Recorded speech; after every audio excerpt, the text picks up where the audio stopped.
അവരെ അപമാനിക്കരുതേ. നമ്മൾ ഇതുപോലൊരു പത്രസമ്മേളനത്തിൽ SC/ST ഇതുപോലൊരു ചോദ്യം ചോദിച്ചു എന്ന് പറഞ്ഞാൽ അത് പുറത്തു വരുമ്പോൾ ആ വിഭാഗത്തിനുണ്ടാകുന്ന അപമാനം എത്ര കൂടുതലാണ്. ദയവായിട്ട് അവരെ അപമാനിക്കരുത്. ഞങ്ങളവരെ അംഗീകരിച്ചു.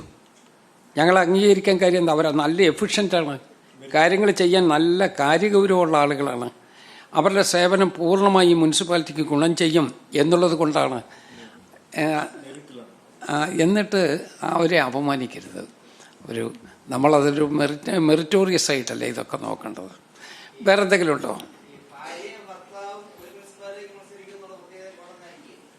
അതൊക്കെ ചുമ്മാ ഓരോരുത്തർ എന്തെങ്കിലും പറയാം. നിങ്ങൾ ആകെപ്പാടെ ഇവിടെ പറയുന്ന ഒരു സ്ഥാനാർത്ഥിയെക്കുറിച്ചാണ്. ഞങ്ങളുടെ മഹിളാ കോൺഗ്രസിൻ്റെ സ്റ്റേറ്റ് ജനറൽ സെക്രട്ടറിയാണ്. ബാക്കി അത് ഏത് കാലത്ത് കൊടുത്തതാണ്? 3 പ്രാവശ്യത്തിന് മുമ്പ് കൊടുത്ത് അവരുടെ എല്ലാ ജനപിന്തുണയും തെളിയിച്ചതാണ്. ഒരിക്കലല്ല, പല പ്രാവശ്യം ജനങ്ങൾ അംഗീകരിച്ചതാണ്.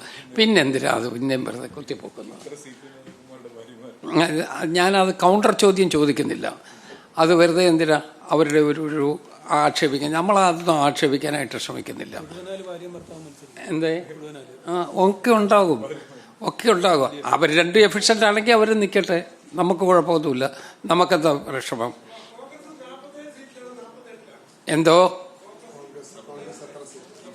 അല്ല, ഞങ്ങളുടെ ഈ ലിസ്റ്റുണ്ട്. ഞാൻ പിന്നെ ലിസ്റ്റ് അങ്ങനെ അങ്ങോട്ട് പറഞ്ഞില്ലെന്ന് മാത്രമേ ഉള്ളൂ. ഞങ്ങൾ മേജർ കക്ഷികൾക്കെല്ലാം അവർ വേണ്ടെന്ന് പറഞ്ഞ കക്ഷികൾ ഒഴിച്ച് ബാക്കി എല്ലാവർക്കും തൃപ്തികരമായ രൂപത്തിലുള്ള സീറ്റുണ്ട്. തൃപ്തികരമായി, സാറ്റിസ്ഫാക്ടറി അല്ലേ? ഇവിടെ എല്ലാം ഇരിക്കുന്നില്ലേ? അവരെല്ലാവരും പറയുന്നുണ്ടല്ലോ. ഒരു ഡിസെൻഡിങ് നോട്ട് പോലും ഇല്ലല്ലോ.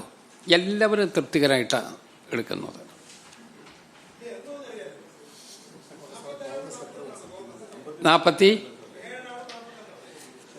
നമുക്ക് 40 മൊത്തം 53. ഞങ്ങൾ 10-40 അങ്ങനെ മത്സരിക്കുന്നുണ്ടെന്ന് വരുത്താനായി ചോദിച്ചുകൊണ്ടേയിരിക്കുന്നത്. സാരമില്ല, അതെല്ലാവരും കൂടിയല്ലേ മുന്നണിയായിട്ട് മത്സരിക്കുന്നതല്ലേ. എവിടെയെങ്കിലും കോൺഗ്രസ് സ്ഥാനാർത്ഥി എന്ന് പറഞ്ഞൊരു പോസ്റ്റർ ഒട്ടിക്കുമോ? ചിഹ്നം കോൺഗ്രസിൻ്റെ, കേരള കോൺഗ്രസിൻ്റെ, ഇന്ത്യൻ യൂണിയൻ മുസ്ലിം ലീഗ് അവരംഗീകരിക്കുന്ന രൂപത്തിൽ അങ്ങനെയല്ലേ വരൂ.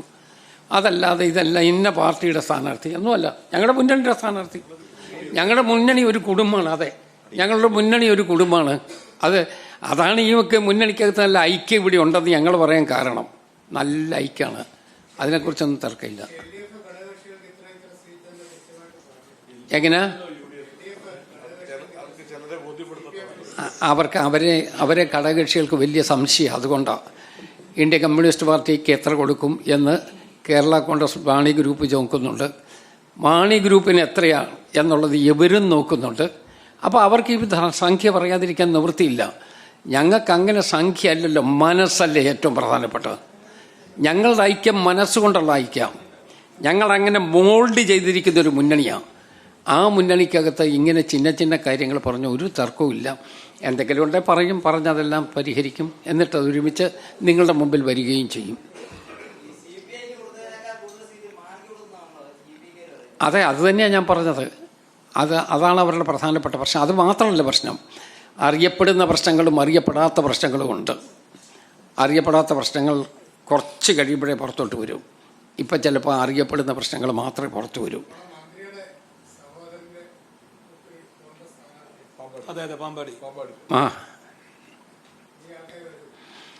ഇനിയൊക്കെ ഉണ്ടെന്നേ.